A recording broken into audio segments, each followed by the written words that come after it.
As you see, the title is Beauty is a Line, Aspects of Line Aesthetic, and you might ask, lines, aren't they boring? So what can be beauty in lines? And I hope I can convince you that lines are really interesting, have a great variety, and a nice subject for investigation. So to give you a short overview, what you can expect. So after a short introduction or overview about the prehistoric and art historical aspects of lines, we will start with the beginning of line aesthetics and then see how this developed to formalism and abstract art, and then come to experimental aesthetics of lines. And then we make a short trip to more practical aspects, so how smooth and curved lines are produced, to then come back to the beauty of lines and ask, why do we like curved lines? And especially, why do we like S-shaped lines? And finally, we consider some more general properties of aesthetic lines. So let's start with the prehistoric lines. So here you see a model of the evolution of the humans, starting from Homo ergaster. They evolved into Homo erectus in Africa, and some of them moved to East Asia. Oh, it was too quick. And on the island of Java, there was the first lines found ever produced by humans, at least what can be found, could be found. And here you see some shell carvings from 540,000 years ago. So this is the beginning of line art, and this is among the oldest arts ever found. Then the Homo erectus in Africa evolved to the Homo sapiens, and they were also artistically active. And stones found in the Blombos cave in South Africa not only shows the oldest stone carvings, but also the oldest line drawings. But the Homo erectus also moved to Europe and evolved to the Neanderthal, and they also were active in arts, and they created bone carvings. And in Germany, in Einhornhöhle, they were found for about, the age is about 51,000 years. And the Homo sapiens who stayed in Africa moved to Europe too. And the Cro-Magnon, as you, oh no, I have to get the right one. As you know, the famous cave art in Lascaux, where we see the first figurative art or representational drawings. These are also line drawings. And finally, we come to modern humans. 80 years ago, they still draw line drawings, still bulls, but not as realistic as 20,000 years ago. So what was wrong? Didn't the humans learn anything the last 20,000 years? As you recognize, this is clear, this is Picasso, and this is one of his famous drawings. And this shows that lines and drawings are still very important today. But this was not always the case. In the established art, lines played a minor role. From the ancient times, from Egypt, Greece, Rome, to the Middle Ages, the goal of art was to imitation a reality. This is called mimesis. And so the objects and the environment should be painted as realistically as possible. So this was the main goal. There were some styles, but on average we can just say this. And the peak of perfection of this realistic paintings was reached in the Renaissance after the invention of perspective. Here you see a painting, The Last Supper by Leonardo da Vinci, and the perspective gives the nice representation of depth of the three-dimensional space. And this had a large impact, this peak, because it's a peak, it goes up, and there's, at the next way it's going down. So after the peak was reached, the artists could no longer improve their skills to impress the viewer by realistic art. So this is one reason why the mimesis lost its importance in the Renaissance.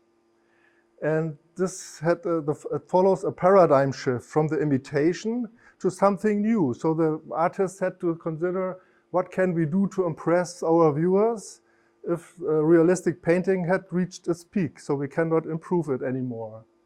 And the idea was to produce an aesthetic, emotional effect on the viewer, in whatever view. So there are some developments. For instance, new styles, as mannerism, as you can see here. You see here a picture by El Greco, the opening of the fifth seal.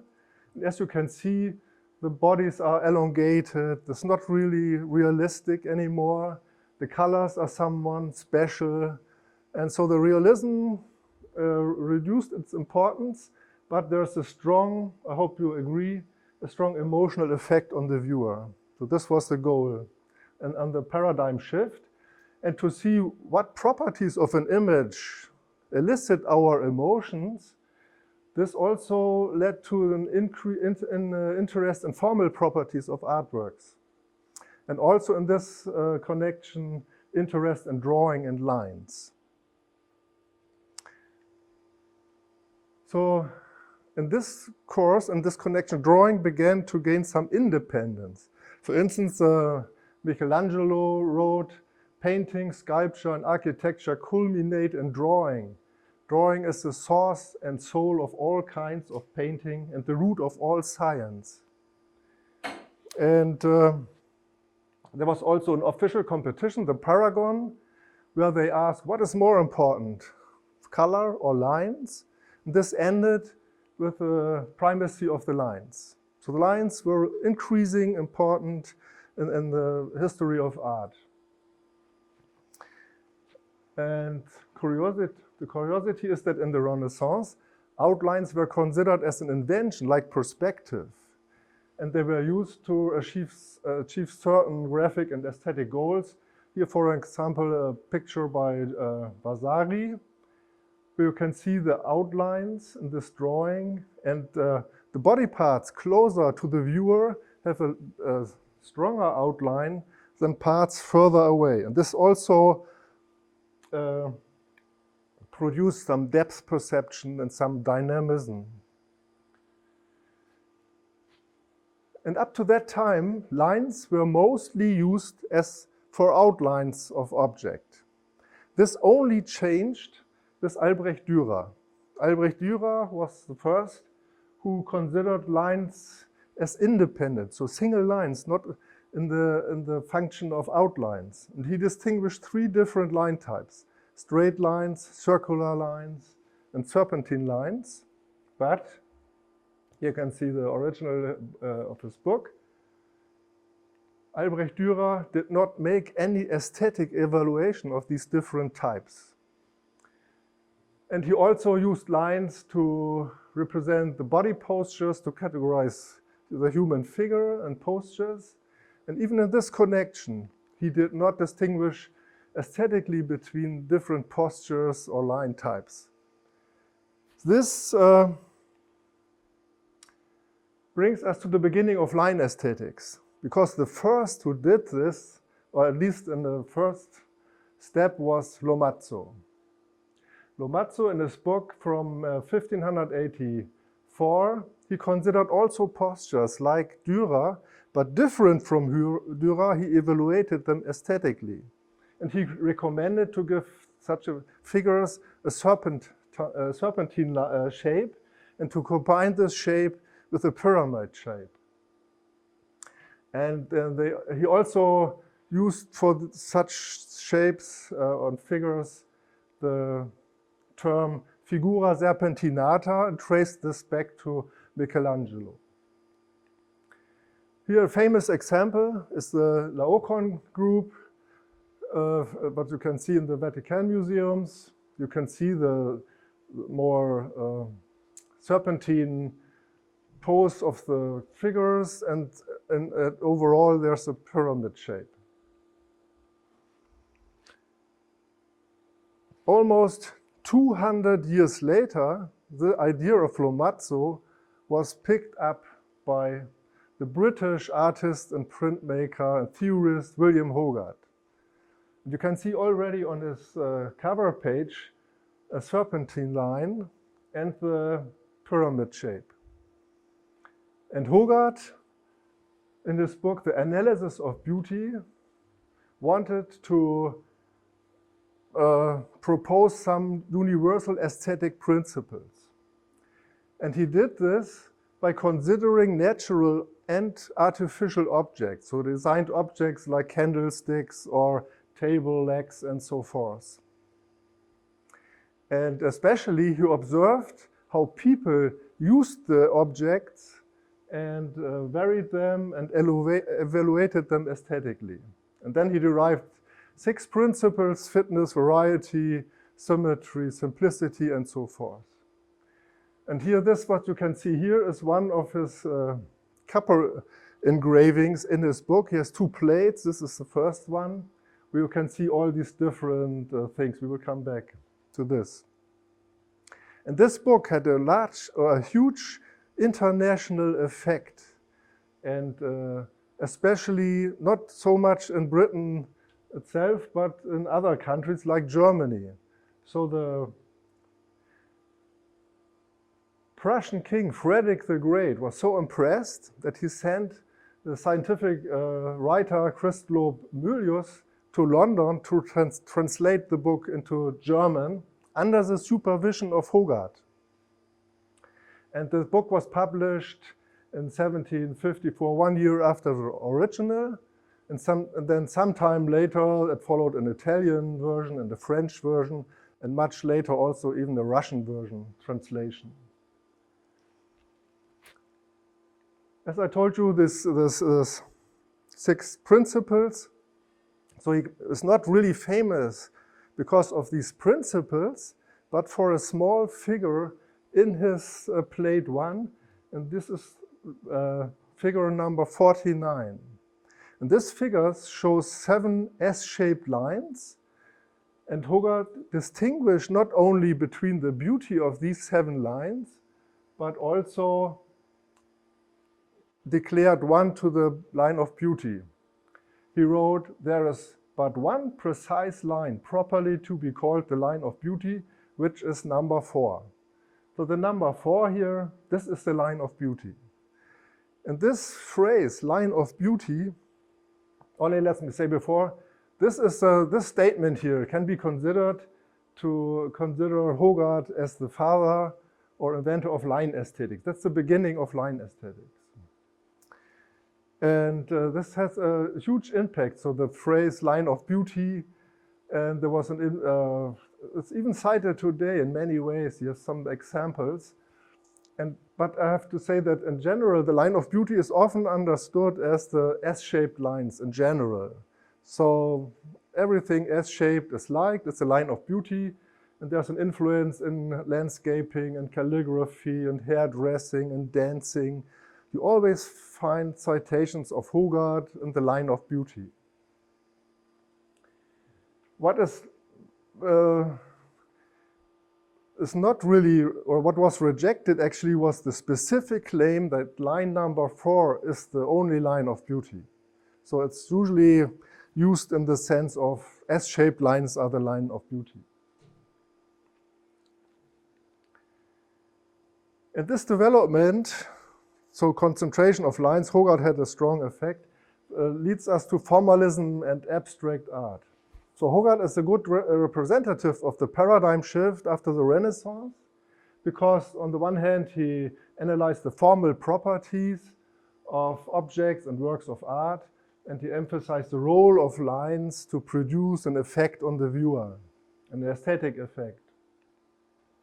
And this development continued to formalism in art theory and to abstract art in art.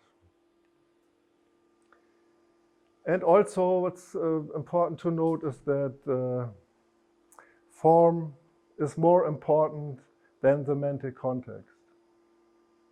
No, sorry, maybe I was too quick, so I have to stay here.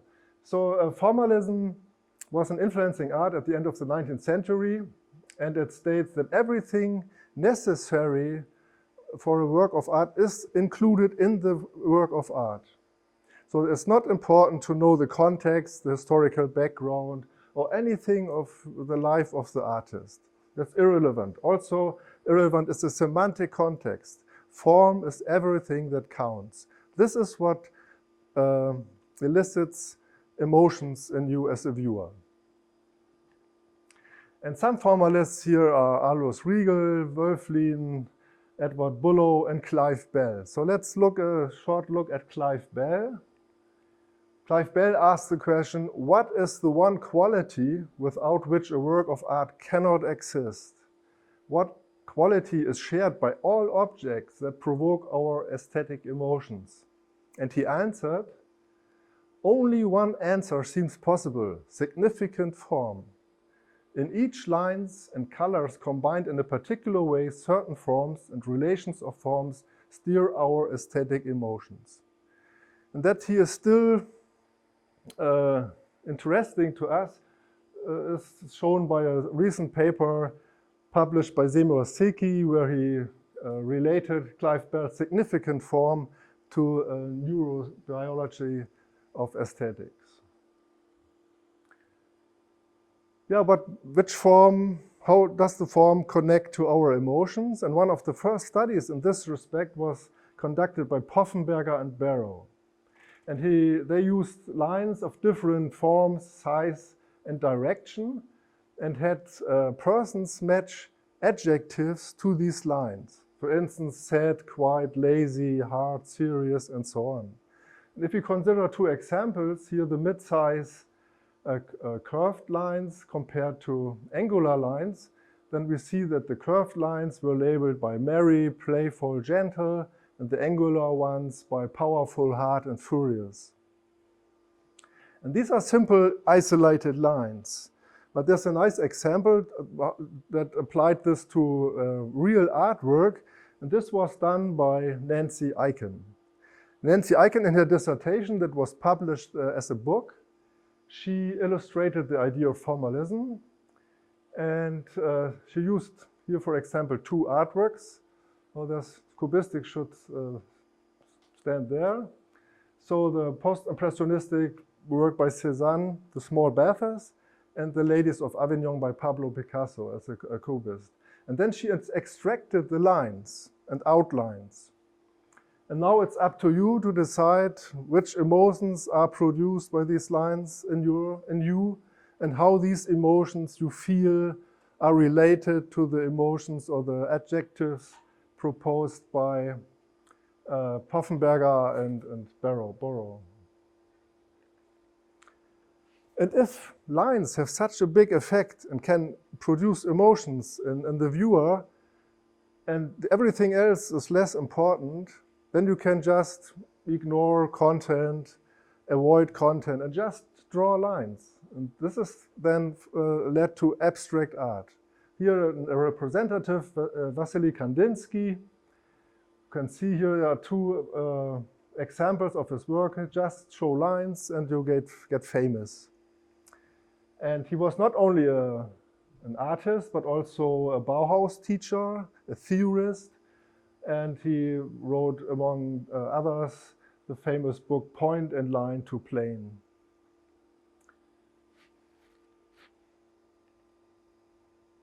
And this formalism took not only place in art, but also in science.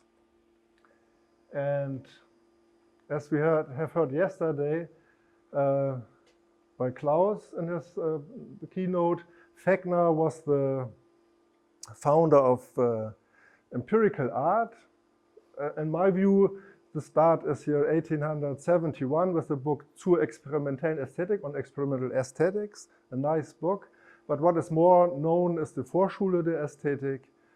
And as Klaus also told yesterday, the differentiation between aesthetic from below, what philosophers usually do. And he recommended and proposed to do also aesthetic from below. This is look at the people, at empirical data and so forth. And for Fechner, Hogarth was a good example of researcher or artist or theorist that worked from below. But if you do, as you know, maybe if you are a scientist here, if you have to work from below in empirical aesthetic, you need some method and a lab and so. So Wilhelm Wundt came just in time and established the first lab of psychology or psychological research in Leipzig. And at that time, psychology professors all worked also on aesthetics, as did also Wundt. And Wundt also commented on Hogarth, and as I said before, the attempt to find an absolute curve of beauty as made by Hogarth, for example, is mistaken, since the degree and form of the pleasant curvature dependent on the other properties of the object. So this is an example of the rejection of the claim that line number 4 is the line of beauty. But as you can see, all these people knew and read Hogarth, his book. Then one of the first who applied these experimental ideas and conducted an experiment in aesthetics was Lilian Martin. Lilian Martin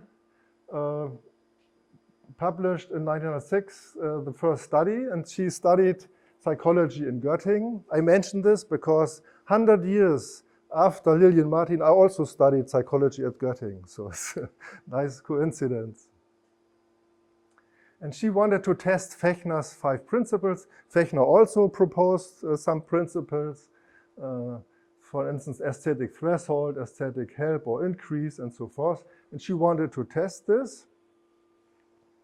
And to do this, she used lines as stimuli.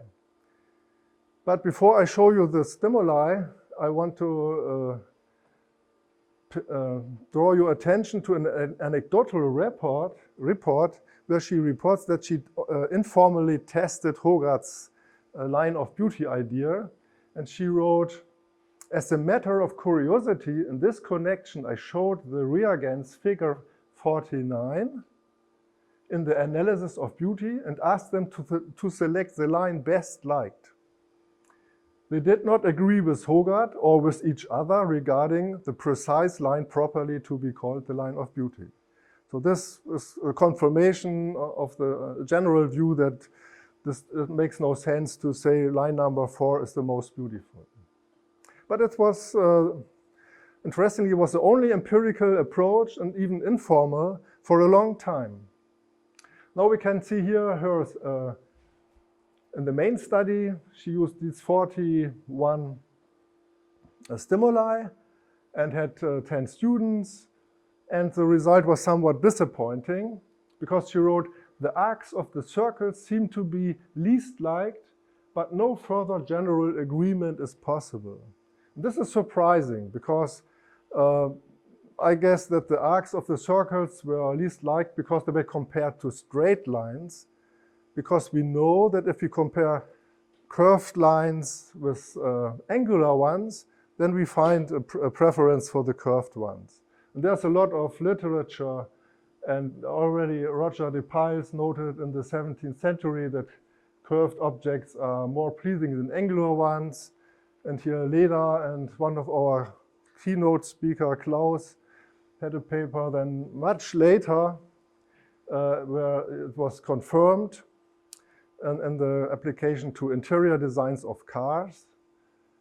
But then a landslide of interest was triggered in 2006 on this topic by Barr and Neta.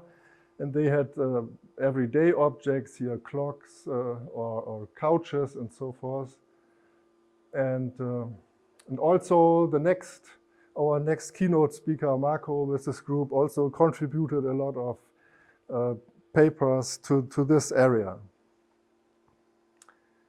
But there was no test, so it was also curved versus angular. Curved versus angular, no one really differentiated between different curves. And this was surprising. So given the great impact Hogarth had during the centuries in this area, and so Emily and I said, let's do it by our own. So we were the first, after 250 years, to test Hogarth's idea. And what we did, we just took the 7 Hogarth lines, isolated them, and had 2 tasks, a choice task and a rating task. In the choice task, the participants saw 1 line at a time, but could scroll through the ordered lines, and then stop and say, "So this is I choose this as my favorite." In the rating task, they saw also 1 line at a time and a randomized order, and had just to rate on a visual analog scale how much do they like the curve. And here's the result of the choice task. You see, like in Lillian Martin's study, the people do not agree. But I think from our perspective, this cannot be expected that all people pick line number 4. But the most frequently picked or chosen lines were line number 5 and line number 4. And if we look the rating task, then line number 4 had the highest rating, but they were not significantly higher than the ratings for line number 5. So we can say Hogarth was almost right. It's line number 4, it's most liked, but also it's not different or more liked than line number 5. But in general, it's not bad, this idea. So before we move on with the beauty of lines, I would like to get into the question of how do we produce smoothly curved lines? And here, how did Hogarth produce these lines in his book? And this was a copper engraving. And how the engraver, it's also not perfect, as you can see. How did he do this? And copper engravers usually put the copper plate in a rotatable way on a round leather ball and rotate the plate in the direction of the graver, so that you get a line. But there are more difficult applications. So for instance, shipbuilding. Over thousands of years, humans built ships. How did they produce these curves here for the ribs? Or for windows, here Gothic or G-arches, which you can frequently observe in Venice, for instance. How did they produce it?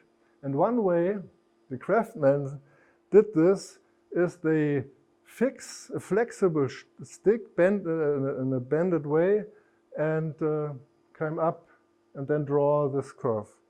And this method, or the flexible stick as such, is called spline. Here you have different examples. Also technical drawers use this nowadays to climb up, to draw some curved lines. Now, after we have seen that the computers were invented after World War II, and then in this connection, the Romanian-American mathematician Isaac Schoenberg in 1946 developed an algorithm that finds polynomial curves that passes smoothly through some points you define.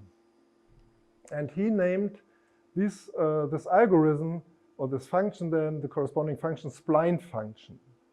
Another guy, also a French engineer, Pierre Bézier, working at Renault, used this Castellier algorithm, improved it, formalized it, and applied it for designing. And he published a lot and popularized these curves. And therefore, they are now called not Castellier curves, but Bézier curves, or Bézier splines. And now I talked about Bézier curves and splines and polynomials, and so it sounds complex, but they can nice visualized. Here you have quadratic Bézier curves. They have 3 parameters in this case, PO, 1, and 2. PO is the start point, P1 the end point, then you have 1 point outside the curve, and then you connect the curves and you can draw. This can nicely be seen by this animation, how it works. And this is, you can And then you can, by moving the control points, you can construct a lot of different nicely curved, smoothly curved lines. And there are also cubic Bézier curves. They have one parameter more, one control point more. And here you can see in animation how now interactively designers can just shift the control points to construct every type of nice curve. A curiosity, maybe it's also, I like it very much, is that long before Bézier or Casteleu, there was Mary Everest Boole. She invented string art. And string art actually is the same as Bézier curves. So here you have strings bent around a pattern of nails, hammered into a wooden board. And as you can see here, this nice sailboat, the curve is actually a Bézier curve. So it was really nice. Why do I tell you all this in this connection? It's interesting for itself, but also we used the Bézier curves to model the Hogarth lines. So here's the original, and here you see our fit. We used for the first 5 curves, 2 cubic Bézier curves were sufficient for modeling. Here the red part and the blue part are 2 Bézier curves, cubic, sorry. And for the more curved ones, we needed actually 3 cubic Bézier curves. And the advantage is that you reduce the complex curve to a few parameters. This is nice to have. But more important is that we can easily now compute the curvature at each point on a curve or on a line. And so what is curvature? How is this defined? So let's assume we have such a curve or a line, and we want to know the curvature at this point. Then we define look at 2 neighboring points, plot a circle through these 3 points, and the radius then is the curvature. So it's called radius of curvature. It's used sometimes, but mostly it is used the one divided by the radius with the letter kappa here, it's confined. And then you can see here, if you have another point where the radius is smaller, the curvature is greater. So this is more intuitive. And from this it follows that circles have a constant curvature. This makes sense. So a circle, here we have 2 half circles with different radius, and the curvature is indicated by perpendicular lines. The length of the line gives an indication of the curvature. The longer, the higher the curvature. And also the color is a heat map. The more in the red, it's a higher curvature than in the green-blue direction. And now we are ready I'm now ready to show you the curvature of the Hogarth lines. You can see it can easily be computed with the Bézier curves. And we use this in a simple way, the curvature of the Hogarth lines for, here you can also see the control points. And we use this curvature to predict the ratings of the Hogarth, or results, or rating results. Here you see the results again of the ratings, and the blue dots are here the prediction. We used the linear regression with a quadratic polynomial. We just took the mean curvature of each curve and could explain almost 93% of the variance. So let's come back to the questions. Why do we like curved lines? Let's only explain how it works and how we predict ratings, but the question is how do we like, or why do we like curved lines? And already Hogarth had an idea, also very influential. And he took the common phrase at this time that something pleases the eyes, literally. And so if we have easy eye movements, then we are pleased. This is what we like. And here you see a figure from his plate 1, where he showed some imaginary rays of vision. And Hogarth wrote the really complex sentence, so I apologize for not really good reading it. I try my best. Also, intricacy in form, therefore, I shall define to be that peculiarity in the lines which compose it, that leads the eye a wanton kind of chase, and from the pleasure that gives the mind, entitles it to the name of beauty. And especially for serpentine lines, he wrote, and that the serpentine lines, by its waving and winding at the same time different ways, leads the eye in a pleasing manner along the continuity of its variety. So this is the idea that beauty has something to do with our eye movements. And this was accepted for hundreds of years. For instance, Santayana in his book, The Sense of Beauty, he wrote, in the curves we call flowing and graceful, we have a more natural and rhythmical set of movements of the optic muscles. And it was even tried to give this a physiological fundament. So Wundt, for instance, had some equipment, ophthalmotrope, that could simulate eye movements and muscles that leads to these movements. And he was investigating how the eye can move and how difficult this is. And that ended up in a Wundt-Lamansky law. Lamansky was a Russian researcher working with Helmholtz at Heidelberg. And he used not the simulation, but he used sparks and after images to investigate this. And he came up with a similar idea. And the idea was that vision moves in straight lines in the vertical and horizontal direction, but in curved paths in other directions. So this is my figure here where I try to represent this more visually. I'm not sure whether this is right. And so important is that Wundt concluded that it's strenuous to follow straight lines. And so this is, and then he said, we may conclude from this that weakly curved arc lines is the line of most unforced motion by the eye. So we have some kind of fluency-based aesthetics. And this was a theory, as I said, that lasted several hundred years. Also artists and scientists all were writing about pleasing the eyes, and it's easy for the eyes, and this is why we like it. But then there was a technical development in photography. And that is what possible to record eye movements.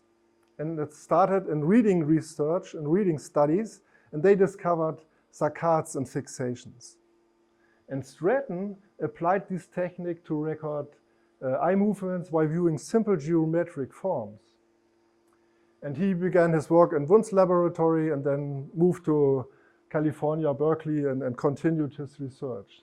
And he showed subjects such simple geometric forms and instructed them follow the outlines with your eyes. And then he recorded the eye movements. And this was the result. There are no continuous smooth eye movements. We know that we can have smooth eye movements only by tracing a moving object, but not by visiting a picture. We only have the saccades, and that's all. So this is not very good news for this theory, but Stratton went a step further and also tested the Wundt-Lamansky law. He had tracked again eye movements and had people move their eyes from the center to some peripheral point, and this is the result. So diagonal eye movements were not at all continuously curved, and also the diagonal were, the vertical were more than the diagonal than the horizontal line type. So we can conclude the Lamansky law is wrong. So we have no common general theory for the beauty of lines or for the aesthetic of lines.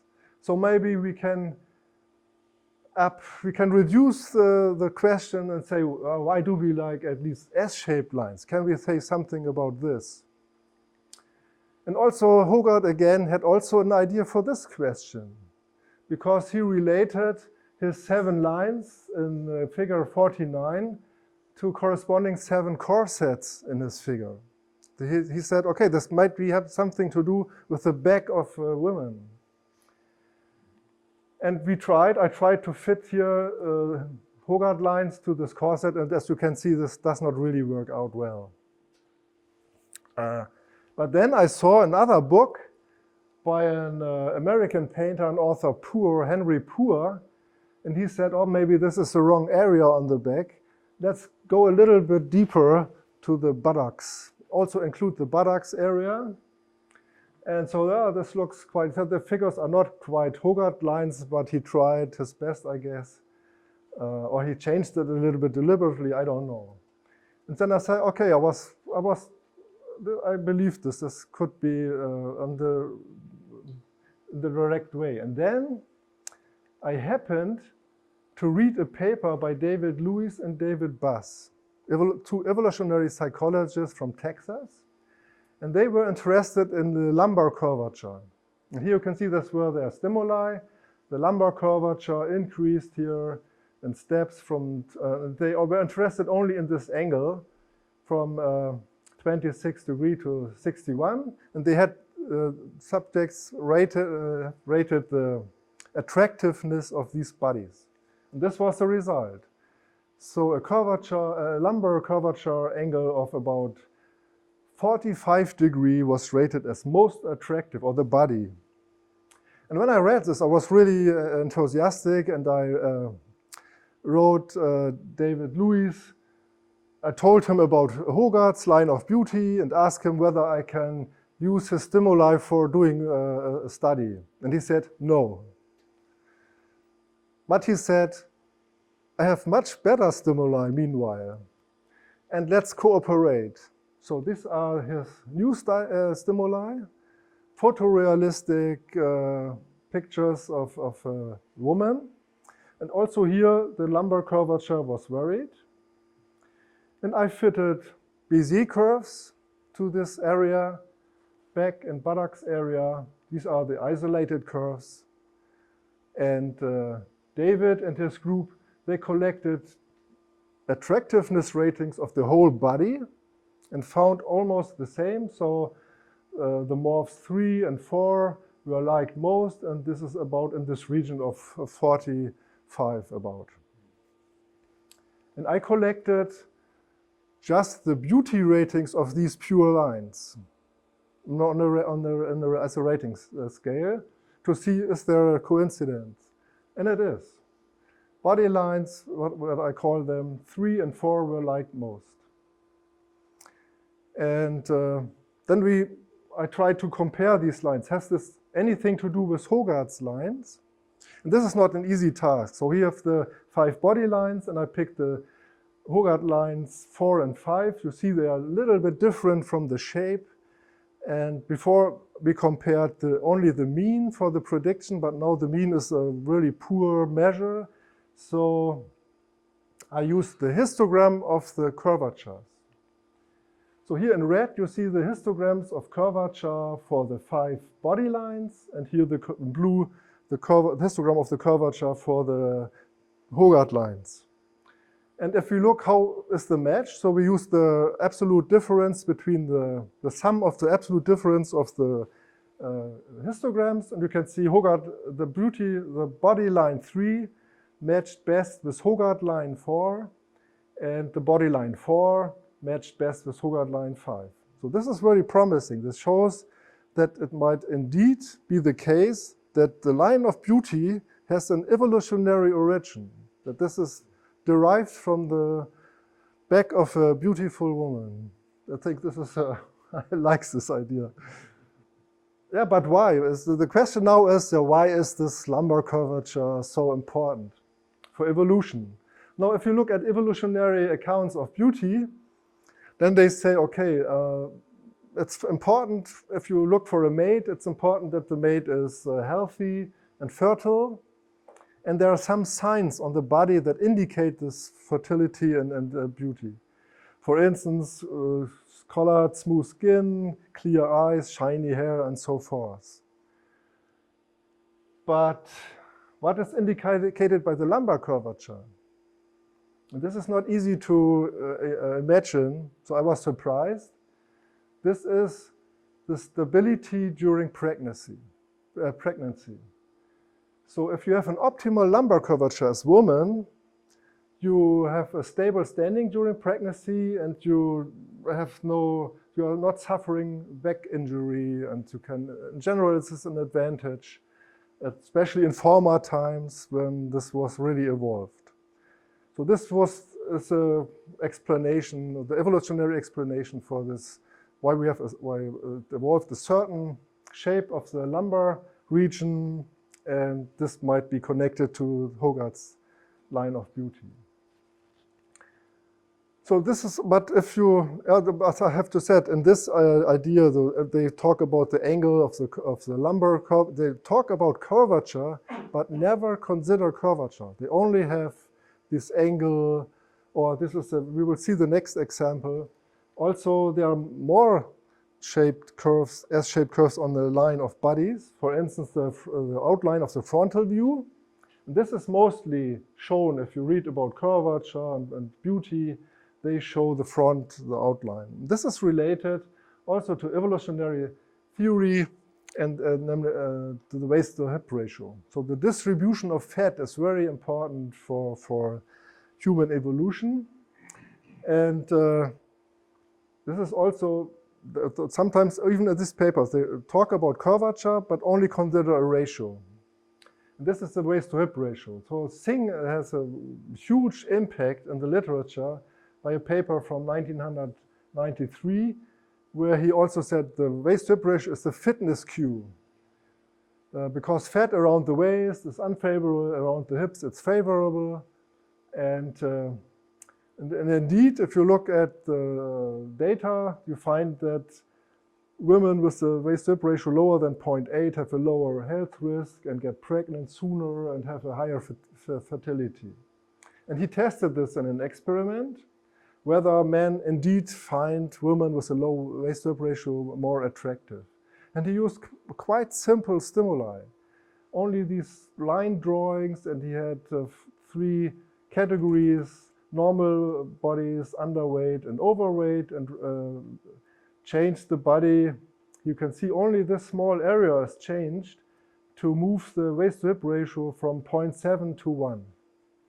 But the result speak for him. So for all different categories, the maximum attractiveness was for waist-to-hip ratio 0.7. So we said, okay, this is so not really nice stimuli, and only a certain pose these have, only one side is bended. So let's take the frontal view. So we took pictures of real bodies from the internet, fitted Bézier curves on this area. I did this with Emily. And then we used these lines, you can see here the isolated lines, used them to construct abstract bodies, where we had different hip widths and different line types from the photographs. And here you can see the waist-to-hip ratio. And if Singh is right, if it's only the ratio, then these bodies that are in red should preferred. And this is our result. This is not quite true. So it seems that if curvature also has an impact, not only the ratio between waist and hip and waist, but also the curvature as such. And so if you look at the average, then the lines, or the curvature 2 and 3, has a strong impact also on the ratings. And this is confirmed by linear regression. So if we predict the data by taking the waist-to-hip ratio and the widths, we end up with an explained variance of 62%. But if we use mean curvature and widths, then we end up with 92%. So it's a much better prediction. And this shows that the curvature as such has also an effect on beauty, not only the ratio. And this is mostly neglected. Here in this case, it was more difficult to compare these body lines with Hogarth lines, because the shapes are really different actually, and the histogram idea did not really work out. I have not yet a really good solution. What I tried was now get back to the real curves, use the root mean square deviation. And as you can see here, if I look Hogarth's lines, the two body lines, 2 and 3, how do they relate? No, what is that? No, the two body lines here in the rows, 3 and 2, match best with Hogarth's line 3. So this might be an indication that it's indeed the back. It's more related to the Hogarth lines of beauty than the outline of the frontal view. So at the end, so I have a question. These are two bowls. Which do you like most? Who prefers the left one? Who prefers the right one? That's a majority. That's great. That's what I wanted to have. Why is this the case? Because, as I said, the left one has little diversity because the corners here, the arcs, are parts of a circle. And as we also already heard with Lily and Martin, arcs of circles are not very liked. The right part are Bézier curves. Here are the circles, here are the control points of the Bézier curves, and this is actually what you find all the day. So designers usually do not use parts of circles, they use Bézier curves for any arcs. And this explains, it's a personal experience, this explains why I do not like the pictures of Oskar Schlemmer. Oskar Schlemmer is a German Bauhaus artist, and he painted such pictures, and I do not like them. I did not know why. Now I know, because he used straight lines. He used straight lines who have no curvature, and even if there's curvature, they are based on circles. There's also no variation in curvature. There are only small parts here where you have a variation in curvature, and I think this is important. You have not only curvature as such is important, you have a variety of curvature. This is what people like. And to come back, what curvature is like, how is the variety, how should it vary? There are some Japanese car designers, again, who looked similar as Hogarth on nature, on artificial objects. How is the curvature in these objects? And they came up with the idea that curvature has to increase or decrease continuously. And if you apply this to a long line, then you end up with spirals. And spirals is a very interesting topic in its own. Spirals are everywhere. You see in nature, in art, in architecture. By the way, these figures here are 4,000 years old, and they are found in Romania.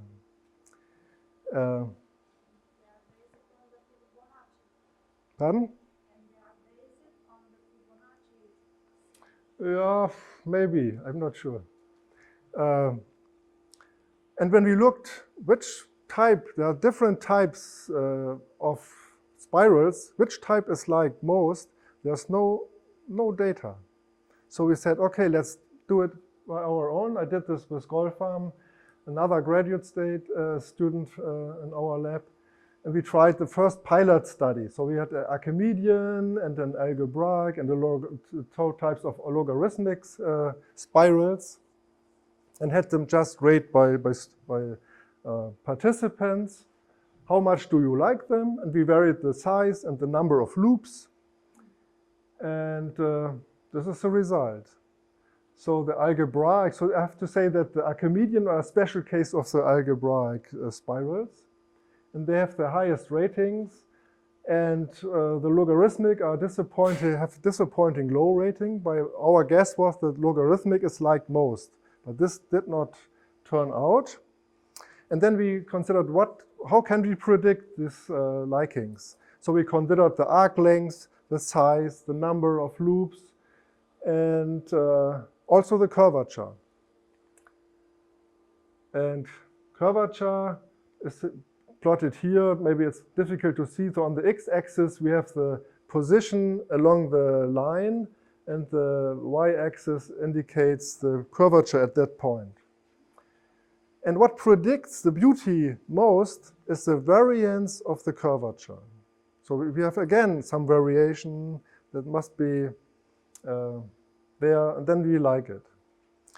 And given that the algebraic or they are close to the Archimedean, like most, this is where we failed because, as I said, our prediction was that the logarithmic spirals are like most.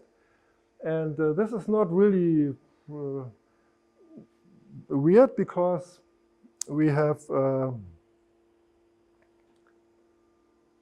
famous guy who supports our idea. This is the mathematician Bernoulli. Bernoulli was also concerned with spirals, with Archimedean spirals, with logarithmic spirals. And he was really fascinated by logarithmic spirals, so that he demanded on his tombstone should be a logarithmic spiral. And here's his tombstone. There is a spiral, but not a logarithmic one. And it is said that the engraver was not able to create a logarithmic spiral. But now, in view of our data, I'm not sure whether the engraver liked Archimedeans more. So it may be possible. And this is my end. I hope I could convince you that lines are not boring. They are very thrilling and have a great variety of different aspects. And I can spend years doing science and on lines. Thank you very much.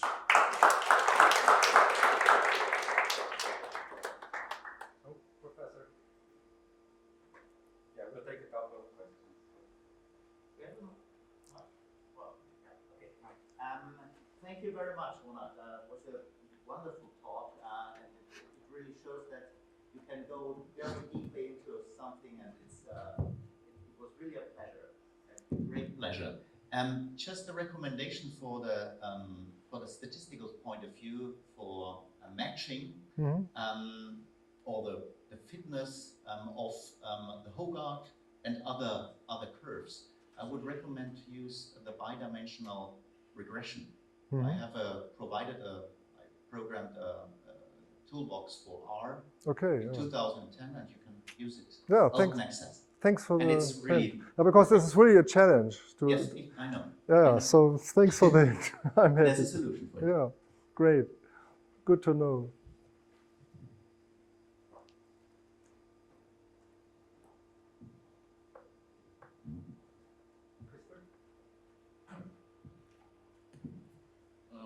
Just wondered about the S-shaped curves, and if it has to do with evolution. Why would men and women choose the same curves if it has to do with female reproduction? Yeah, or do they? Yeah, they do. So as I said, so the health during pregnancy is important, and the stable standing. So if you're in former days, maybe in the Stone Age or so, I think it was important to have I think the lumbar curvature is in general a problem for us psychology. They have the idea that in men or in the brain in general, even women have this, developed some mechanisms to recognize or appreciate certain cues. So this is why we like them. So we have our cognitive system has evolved to like certain back lumbar curvatures. And this evolved because these women, if you marry such a woman, you will have more kids, and so this is the story.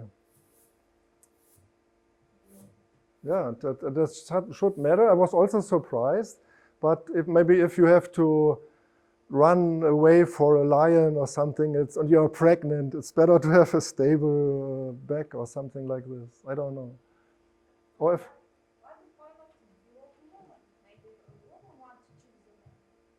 yeah, it's actually it's vice versa. So women also know. So I think one nice idea, I didn't mention it because I do not have time. This is also the reason. So it's a claimed reason of David Lewis. That is why women wear high heels, because high heels shift the back into a more better position. So women's body is more attractive on high heels. And why? Well, the lumbar curvature is closer to 45 degrees. But it's only also a hypothesis, but I like it, but I'm not sure whether it's true. But I think it's a nice idea.